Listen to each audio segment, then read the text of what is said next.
దేవుడు నిబంధనకి తగినట్టుగా జీవించే దేవుడు అండి. Is as for the covenant. ఇందుకు ఈ విషయంలో ఎంతో ముఖ్యమని నేను తెలియజేస్తున్నానంటే, మీరు నిబంధనలో ఉన్నారా అని మీరు గ్రహించుకుంటే మీ జీవితంలో చేసే పొరపాట్లు, మీరు చేయాల్సింది, మీరు చేయకూడనివి తెలుసుకుంటారు. ఈరోజు ఎంతోమంది పొరపాట్లు చేస్తున్నారు, కానీ దేవుడు ఎందుకు నాతో ఇలా ఉన్నాడు అని దేవునితో వాదించేవారుగా ఉన్నారు, కానీ వారు ఏ నిబంధనలో ఉన్నారు అనేది చూడాలండి.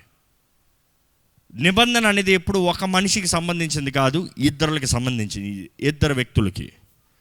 వాగ్దానములు దేవుని వాక్యం చూస్తే దేవుడు వాగ్దానములకి ఇశ్రాయేలీయులందరికీ ఇచ్చాడు, ఆయన బిడ్డలకు అందరికీ ఇచ్చాడు వాగ్దానాలు. ఎంతమంది ఇక్కడ వాగ్దానాలు పొందుకున్న వారు ఉన్నారో బిగ్గరగా హల్లెలూయా చెప్తారా? మనమందరూ వాగ్దానాలు పొందుకున్నాం, కానీ మనలో అందరూ నిబంధన చేయబడిన వారు లేరు. Not everybody has the covenant. కారణం ఏంటంటే దేవుడు చేయక కాదు, మీరు అంగీకరించక, మీరు దిగక, మీరు సమర్పించుకోకుండా, మీరు మీ ఇష్టంలో ఉంటాను దాన్ని బట్టి. కానీ ఈరోజు I wanted to be an eye opener for you. Bible మొత్తంలో అనేక నిబంధనలు ఉన్నాయి, కానీ అన్నీ కాకుండా ముఖ్యమైనవి చూస్తే 5 ముఖ్యమైన నిబంధనలు చూస్తామండి. ఈ 5 ముఖ్యమైన నిబంధనలు మనం అర్థం చేసుకోగలిగితే మన జీవితంలో దేవుని గురించి క్లారిటీ ఎంతో వస్తుంది, ఆయన ఎంత కనబరుచుకుంటున్నాడో మనం అర్థం చేసుకోగలుగుతాం. పాత నిబంధనలు 4 ఉంటాయి, నూతన నిబంధనలు 1 ఉంటుంది. పాత నిబంధనలు చూసినప్పుడు మొదటిగా నోవాహుకి ఇచ్చిన నిబంధన కనబడుతుంది. నూతన నిబంధన చేస్తాడు, ఏమని? ఇంకా ఎన్నడూ ఒకేసారి ఈ భూమిని నాశనము చేయను. రెండోదిగా చూస్తాం అబ్రహాముతో నిబంధన. అబ్రహాము నిబంధన చూస్తే యూ విల్ అండర్స్టాండ్, ఆయన నిబంధన చేసినప్పుడు ఆయన ఏం చేస్తాడంటే 2 వైపులు రక్తంతో కూడి ఉంటుంది, రక్తంతో కూడిన నిబంధన. మూడోది మనం చూసినప్పుడు ఏంటది? మోషే నిబంధన. మోషే నిబంధన దేవునితో సాదృశ్యము 10 ఆజ్ఞలు. దాని తర్వాత నిబంధన వస్తుంది, ఎవరిది? 4 అంటే దావీదుతో నిబంధన, డేవిడ్స్ కవెనెంట్. అంతవరకు పాత నిబంధనలు ఉంటుందండి. దేవుడు ఎంతగానో మనుషులతో కలిసి జీవించాలని ఆశపడతారు. నిబంధనలో 4 రకాల నిబంధనలు పాత నిబంధనలు చూసాము, కానీ నిబంధన అని చూసేటప్పుడు మనకి ప్రత్యేకత కనబడుతుందండి. We see a lot of significance. దేవుని వాక్యం చూస్తే ఫస్ట్ నిబంధన ఇస్ కాల్డ్ గ్రాంట్ కవెనెంట్. రెండోది ఏంటంటే కిన్షిప్ కవెనెంట్. దాని తర్వాత మూడోది చూస్తాం వాసల్ కవెనెంట్. ఈ 3 రకాల ముఖ్యమైన నిబంధనలు దేవుని వాక్యంలో మనం చూస్తాము, దేవుడికి మనిషికి తగినట్టుగా. ఈరోజు మీరు ఈ వాక్యం వినేటప్పుడు మీరు అర్థం చేసుకోవాలి, మీరు ఏ నిబంధనలో ఉన్నారు. ఎందుకంటే ఈ 3 నిబంధనలకు తగిన వాల్యూస్ వేరు, పొందుకునేవి వేరు, జరిగేది వేరు, ఆశీర్వదించబడేది వేరు, విడవబడేది వేరు. మీరు ఎందులో ఉన్నారో ఈ వాక్యం అయ్యేటప్పుడు మీరు తెలుసుకుంటే ఆ 4వ నిబంధన ఏదో చెప్తానో దాంట్లో నిలబడాలని ఆశపడుతున్నాడు దేవుడు. మొదటిది ఏంటి చెప్పండి? Grant covenant. దేవుడు ఇశ్రాయేలీయులతో ద గ్రాంట్ కవెనెంట్ ఏంటి? నేను మీ దేవుణ్ణి అయి ఉంటా, I will do everything for you. నువ్వు ఏం చేయాల్సిన అవసరం లేదు ఇశ్రాయేలా, నువ్వు నా ప్రథమ ఫలం, నువ్వు ఎక్కడున్నా సరే నేను తీసుకుని వస్తా. దేవుడు అబ్రహాంతో వాగ్దానం చేసిన రీతిగా అబ్రహాముకు ఎప్పుడైతే ఆయన రక్తంతో నిబంధన చేశాడో అప్పుడే చెప్తాడు, 400 సంవత్సరంలో నీ సంతానము ఐగుప్తులో బానిసలుగా ఉంటారు. ఇశ్రాయేలీయులు ఎన్ని సంవత్సరాలు ఐగుప్తులో ఉన్నారు తెలుసా? 435 years. మరి 400 మరి 35 years ఏంటి? ఎప్పుడైతే యోసేపు ఉన్నాడో అక్కడ వారందరూ వచ్చారు కదా, అవన్నీ అయిపోయిన తర్వాత నేను అనుకుంటున్నాను గాడ్ టైమర్ కొట్టాడు. హింసలు స్టార్ట్ అయిన రోజున ఎప్పుడైతే ఫరో వీళ్ళు మనకన్నా ఎక్కువ అయిపోతున్నారు, వీళ్ళని పట్టండి బానిసలుగా చేయండి అన్నారో దేవుడు టైమర్ స్టార్ట్ చేస్తూ ఉంటాడు.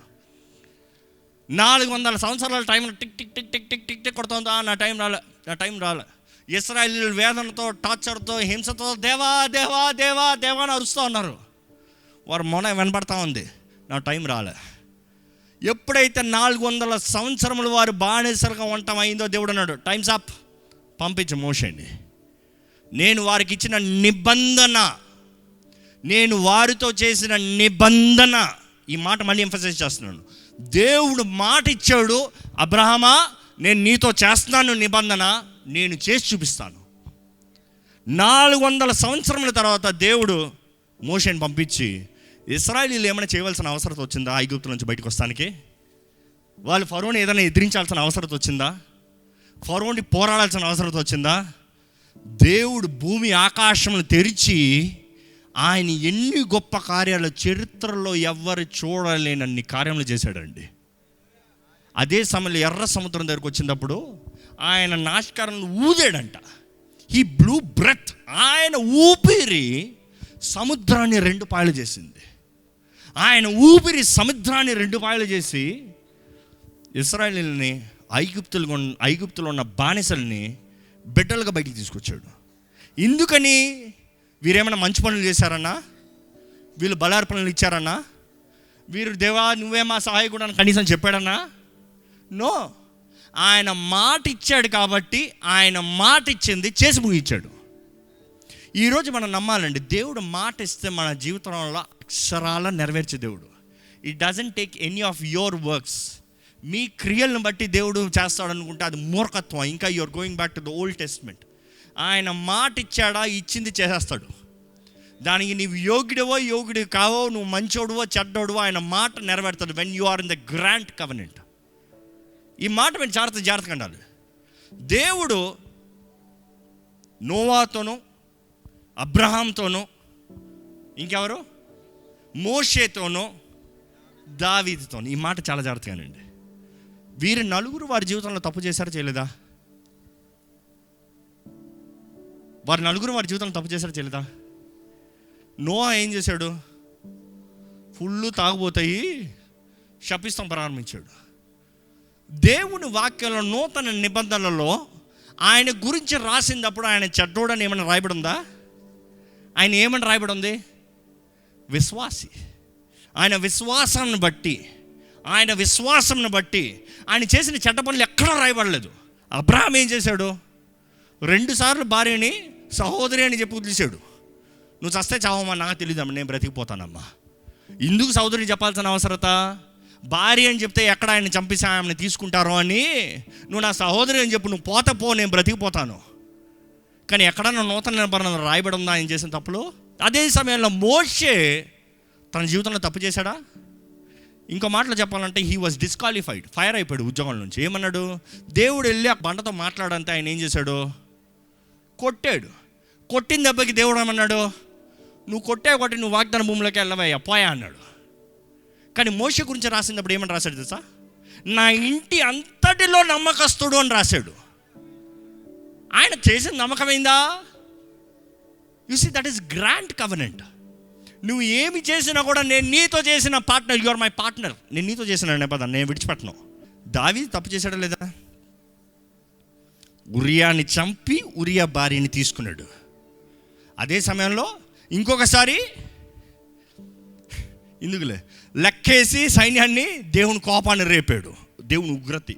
బట్ దేవుడు ఎప్పుడన్నా నూతన నిబంధనలో రాసినప్పుడు పాపి అయిన దావీదు అని రాయబడి ఉందా? నా హృదయానుసారమైన వ్యక్తి. You see the difference. ఈరోజు అపవాది మన క్రియలను బట్టి నీ కేటగిరీ ఇంతే, నువ్వు తగవు, నీకు చెందదు, నీకు అది నీకు. కానీ దేవుడు మానవుడితో సహవాసం కలిగి ఉండాల్సినప్పుడు God is saying grand covenant. Grand covenant. అది బెస్ట్ ఎగ్జాంపుల్ చేయాలంటే భూగోళమే తీసుకోండి. ఒక పక్క సూర్యుడు ఉంటాడు, ఒక పక్క చీకటి చంద్రుడు ఉంటాడు. ఓ పక్క వెలుగు, ఓ పక్క చీకటి, 2 ఒక దాంట్లోనే ఉన్నాయి. ఈరోజు మన జీవితంలో కూడా నిజం చెప్పాలంటే, to talk the truths honestly, మన అందరిలో కూడా ఎక్కడో ఒక చోట కొంచెం ఆ చీకటి ఉంది. అంటే దేవునికి ఇష్టం లేనిది ఏదో ఒకటి ఉంది. దేవునికి ఇష్టం లేని తలంపులో, మాటలో, ఆ బుద్ధులో ఏదో ఒకటి వెనకాల ఉంది. ఆయన సన్నిధిలో వచ్చేటప్పుడు వెలిగించబడుతున్నాం, ఆయన కలిగి ఉన్నప్పుడు వెలిగించబడుతున్నాం. కానీ ఇంకో పక్క ఉంది మనకి. కొంతమంది అంటారు, నా సంగతి నీకు తెలీదు, నేను చూస్తానికి మంచోడిని కానీ గెలికేవా అంటే లోపట ఉన్నాడు. చాలామంది మన దేవుడికి సమర్పించుకున్న తర్వాత ఈ పాతవన్నీ చావకుండా కప్పి పెడతారంట చాలామంది. ఏం చేస్తారు? పాత సంవత్సరం చావదంట, కప్పి పెడతారంట. కానీ వాళ్ళకి తెలియకుండా ఏదో ఒక రోజు పైకి పాక్కుని వచ్చేస్తాడు. By the time you realise you are under attack. కానీ నమ్మదగిన దేవుడు ఏమంటున్నాడంటే, అయ్యా నువ్వు నాకు బాగా తెలుసు, నీ బలహీనతలు బాగా తెలుసు, నీ జీవితం బాగా తెలుసు, నీ హృదయం ఏంటి, నీ ఆశ ఏంటి నాకు బాగా తెలుసు. నీకు నేనంటే ఇష్టం, నువ్వు నాతో ఉండాలని ఆశ, నువ్వు పరలోకానికి రావాలని ఆశ, నువ్వు నాతో పాటు గడపాలని ఆశ. కానీ నీలో ఉన్న ఆ పాత స్వభావం, ఆ బలహీనతలు నిన్ను అప్పుడప్పుడు కొడుతున్నాయి. నువ్వు పోరాడుతున్నావు. దాన్ని బట్టి నిన్ను విడిచిపెట్టే దేవుని కాదు. నమ్మేవారు హల్లెలూయా చెప్తామా? దాన్ని బట్టి నేను నిన్ను త్రోసివేసే దేవుని కాదు. నువ్వు నాకు పనికి రావు అని చెప్పే దేవుని కాదు. God wants us to have the grand covenant. దేవుడు ఐగుప్తు నుండి ఇశ్రాయేలీయులందరూ వచ్చిన తర్వాత దేవుడు అంటాడు, అయ్యా నా ప్రజలందరితో నేను మాట్లాడాలి, నా ప్రజలందరితో నేను నిబంధన చేయాలి, నా ప్రజలందరికీ I want give them the covenant. ఎందుకంటే నేను ప్రతి ఒక్కరు నాతో వారు యాజక సమూహము. ఈరోజు మనం యాజక సమూహం అండి. నమ్మేవారు హల్లెలూయా చెప్తామా? యాజక సమూహం అంటే ఏంటి? యాజకుడికి ఏంటి అధికారం? దేవుని సన్నిధిలో నేరుగా వెళ్ళి దేవునితో నేరుగా మాట్లాడుకునే అవకాశం. ఇశ్రాయేలీయులు దేవుడి దగ్గర రమ్మని పిలిపించాడు మోషేతో. మోషే అన్నాడు, దేవుడు పిలుస్తున్నాడు, అయ్యా మీతో మాట్లాడాలంట, మిమ్మల్ని అందరూ రమ్మన్నాడు మౌంట్ సీనాయి కొండ దగ్గరికి. వారు వచ్చేటప్పటికి మెరుపులు ఉరుములు చూశారంట. దేవుడు మాట్లాడుతుంటే ఉంటే భయపడిపోయారంట. వారు భయపడి మోషేతో అన్నారు, ఏమి తెలుసా, నువ్వు వెళ్ళి దేవుడితో మాట్లాడు, మాకు భయం దేవుడు ఎక్కడ మమ్మల్ని మింగేస్తాడో, తినేస్తాడో, చంపేస్తాడో అని. దేవుడి దగ్గరకు మేము రామో, మేము ఇక్కడ ఉంటామో, నువ్వు వెళ్ళి రాయ్యా అంటే దేవుడు అంటున్నాడు, నేను నీ దేవుడినే ఉంటాను, I will give you grant covenant. నీతో ప్రత్యేకంగా నేను నిబంధన ఇస్తాను. నువ్వు అందరూ ఇంకా మోషే అక్కర్లో, మీరు అందరూ వచ్చి నాతో మాట్లాడచ్చు రెండయ్యా అంటే వీరు వచ్చి వద్దు మోషే నువ్వే మధ్య వ్యక్తిగా ఉండు, నువ్వే వెళ్ళి దేవుని దగ్గరికి వెళ్ళి. దేవుడు ఏం చెప్తాడు? దేవుడు ఏం చేశాడో తెలుసా? మీకంతా గ్రాంట్ కవెనెంట్ కాదు. నెక్స్ట్ యాజ్ ఫర్ ఇదేంటి కింగ్షిప్లో రండి. కింగ్షిప్ అంటే ఏంటి? మీరు వద్దా పోండి, మోషే నువ్వు రా, మోషే నువ్వు రా, నేను తెలియజేస్తా, నువ్వు రా, నేను చెప్తాను. We both will be partners. మనమిద్దరం పార్ట్నర్స్గా ఉందాం. దేవుడు అన్నాడు, 10 ఆజ్ఞలు తీసుకో, వెళ్ళి చెప్పు వాళ్ళకి టర్మ్స్ అండ్ కండిషన్స్ అడుగుతున్నారు కదా. దేవుడు చెప్పనే మేము చేస్తామంటున్నారు కదా, అయితే అలాగనే ఉండనే. నేను చెప్తాను, వారు చేయనే. వారు చేయగలరు అనుకుంటున్నారా? వారు చేసి చూపించగలరు అనుకుంటారా? 10 ఆజ్ఞలు పాటించి చూపించగలుగుతానంటున్నారా? నా దృష్టిలో ఏది సరో అలాగ జీవించి చూపిస్తానంటున్నారా? క్రియల ద్వారంగా సాధిస్తానంటున్నారా? Let them do it, I will show. 10 ఆజ్ఞలు రాసి పంపించాడండి దేవుడు. దేవునికి మోషేకి గ్రాంట్ కవెనెంట్, కానీ ఇశ్రాయేలీయులకి దేవునికి కిన్షిప్ కవెనెంట్. ఏంటి? ఆజ్ఞలు పాటించు. దేవుడితో మోషేకి he had a partnership. In fact వాళ్ళు ఇశ్రాయేలీయులు సనుగుడుతూ ఉంటే దేవుడు అన్నాడు, మోషే నువ్వు అడ్లే మోషే, వాళ్ళని చంపేస్తాను ఇప్పుడే. ఏమన్నాడు మోషే? అయ్యా ఆగు, నువ్వు మాట ఇచ్చావు, నీ నిబంధన మర్చిపోద్దు, నీ మాటను మర్చిపోద్దు. దేవుడికి మోషేకి పార్ట్నర్షిప్ చూస్తాం. మోషే వెళ్ళిపోయిన తర్వాత ఏమైంది తెలుసా? చివరి కవెనెంట్ ఏం చెప్పాను? వ్యాసల్ కవెనెంట్ ఏంటి? రాజు. ఆ కవెనెంట్కి అర్థం ఏంటంటే, ఒక రాజు ఒక పట్టణాన్ని స్వతంత్రించుకున్న తర్వాత ఆ పట్టణంలో he will go on the పరేడ్కి వెళ్ళి నోటీస్ పలుకుతారు. ఏమని? ఈ రాజు మన పట్టణాన్ని స్వతంత్రించుకున్నాడు, జయించాడు. రాజు మాట్లాడతారు అనేటప్పుడు రాజు మాట్లాడతాడు. దిస్ ఇస్ ద, మీరు హిస్టరీ చదివి చూడండి, ప్రతి రాజ్యంలో ఇదిలే కనబడుతుంది. ఏమంటాడంటే రాజు, నేను మీ రాజునై ఉంటా, మీరు నా ప్రజలై ఉంటారు.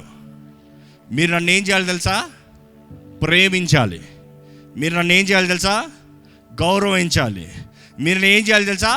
నేను ఏమి చెప్తే అది చెయ్యాలి. మీరు తేడా కొట్టారా చంపేస్తా. ఈ మాటలు వినేటప్పుడు ఎక్కడన్నా బైబిల్లో దేవుడు చెప్పింది ఉందా? దేవుడు చెప్పింది ఉంది. ఎప్పుడైతే మోషే పోతాడో, నిబంధన చేయబడిన వ్యక్తి ఇంకా పోతాడో, God had to redo the covenant. అక్కడే వ్యాసల్ కవెనెంట్ చూస్తాం.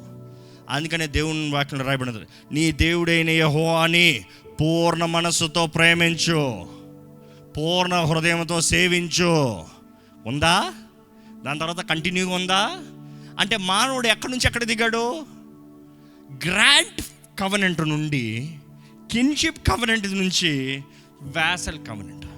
దేవుడు అంటాడు, నేను నువ్వయ్యా కలిసి ఉందా, నీకు ఏమైనా చేస్తానయ్యా. మనుషుడు అంటాడు, కాదు నువ్వు చెప్పు, నేను చేస్తా, నేను చేసి చూపించగలుగుతా. అక్కడి నుండి మధ్యవర్తి లేని పక్షాన ఏం మారాడు? రాజా నువ్వు చెప్పు రాజా, నేను చేస్తాను. అయ్యా నేను ప్రేమిస్తా ప్రేమిస్తా ప్రేమిస్తా, నెలకు వస్తా వస్తా వస్తా వస్తా, నీకు ఇవ్వాల్సింది ఇస్తా ఇస్తా ఇస్తా, నీకు చేయాల్సింది చేస్తా. చంపొద్దు, నన్ను చంపొద్దు. ఈరోజు దేవుడు ఎందుకండి ఉగ్రతలను అనుమతిస్తున్నాడు? దేవుడు ఎందుకండి తెగుళ్ళను అనుమతిస్తున్నాడు? ఎంతోమంది అడుగుతారు. నేను అంటాను, నిబంధనను అర్థం చేసుకో, నీకు అన్నీ అర్థమైపోతాయి. మనుష్యుడు కోరాడు అది, దేవుడు కోరలే. మనుష్యుడు చెప్పాడు అది, నాకు వద్దు నువ్వు దేవునిగా, నీకు నాకు గ్రాండ్ కవెనెంట్ వద్దు, నీకు నాకు సహవాసం వద్దయ్యా, నువ్వు ఏదో చెప్పు నేను చేస్తాను, చేయకపోతే నువ్వు చంపుకో. అది నిబంధన. ఈరోజు ఎంతోమంది వారి జీవితంలో దేవుడు ఉద్దేశించిన కార్యాలు తెలుసుకోలేకపోతున్నాం. బైబిల్లో మనం చూస్తామండి, the 5th covenant is the most important.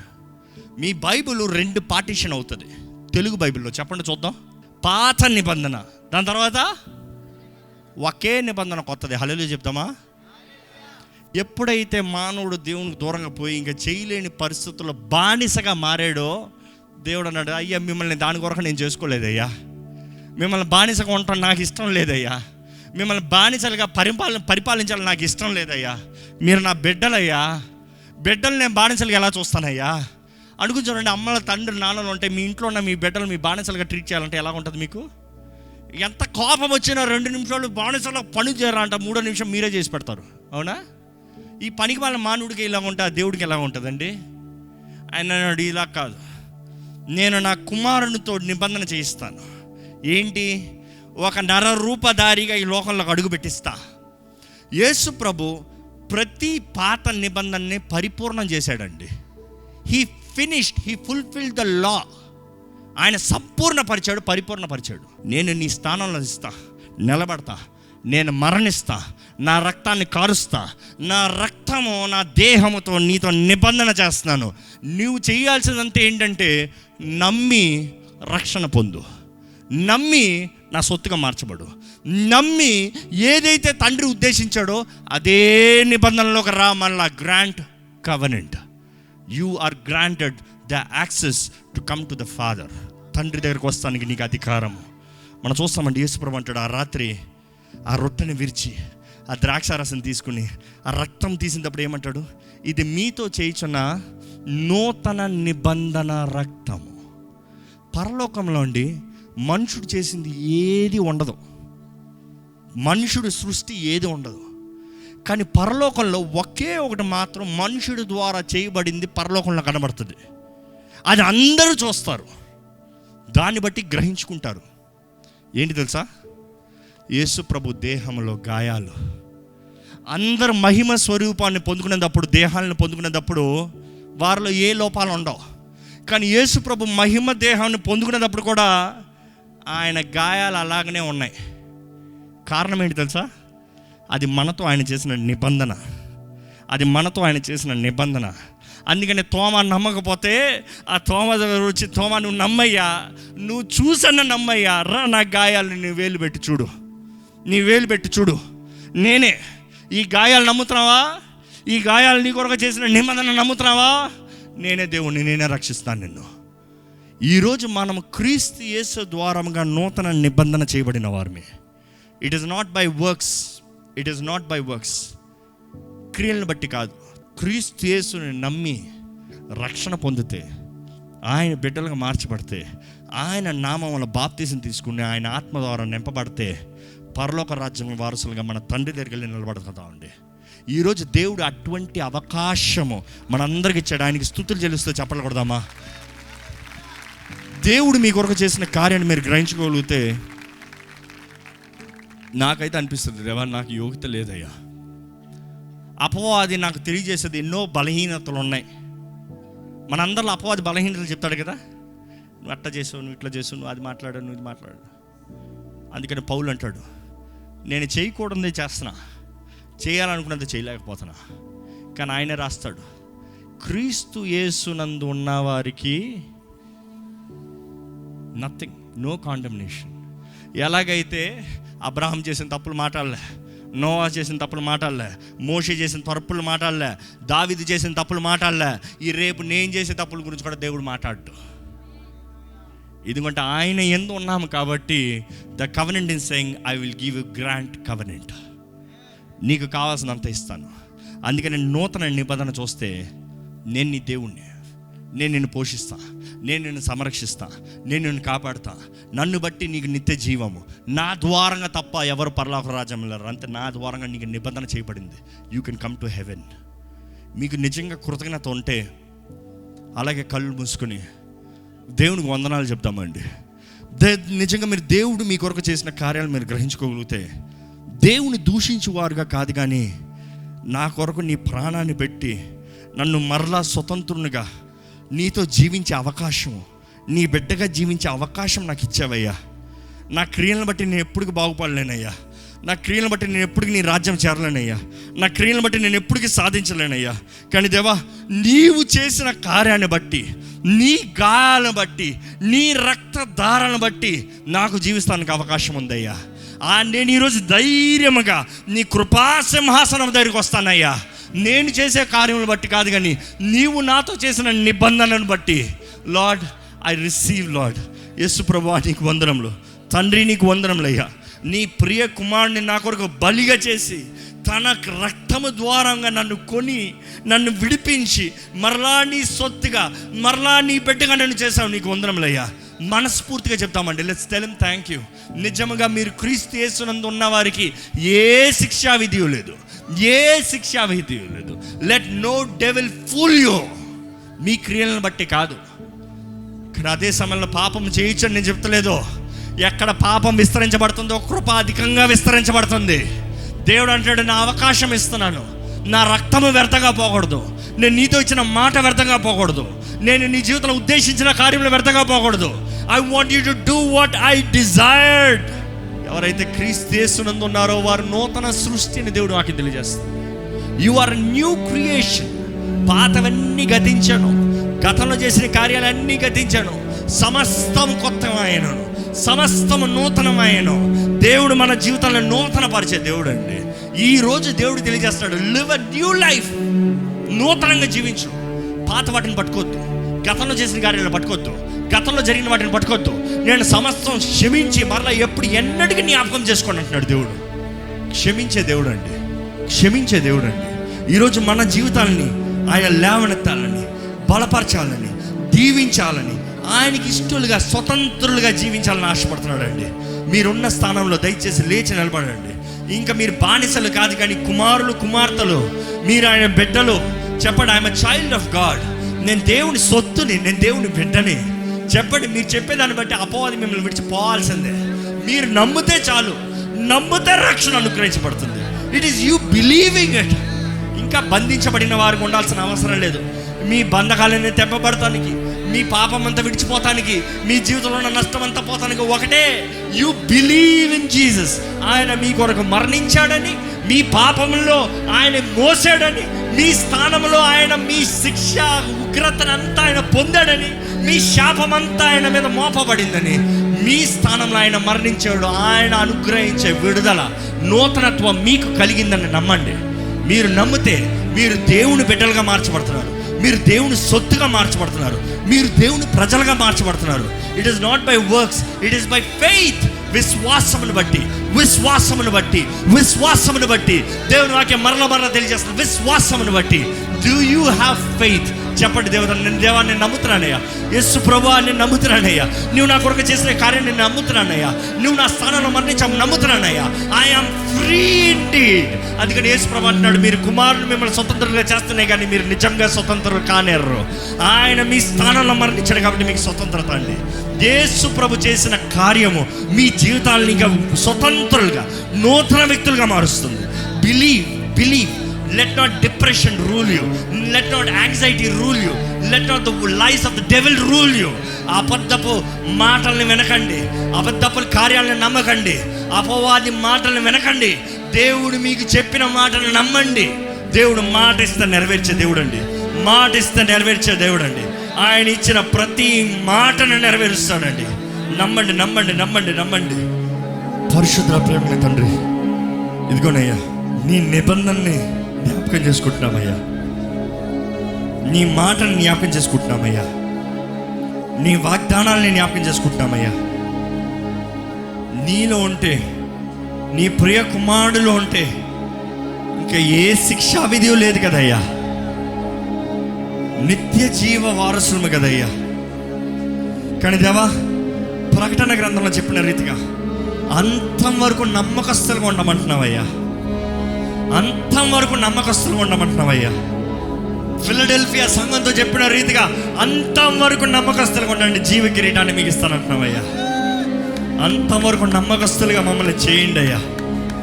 మొదటి ప్రేమను విడిచిపెట్టడం వద్దయ్యా, నీ ప్రేమను మర్చిపోవడం వద్దయ్యా, నువ్వు మా కొరకు చేసిన కార్యాన్ని మర్చిపోవడం వద్దయ్యా.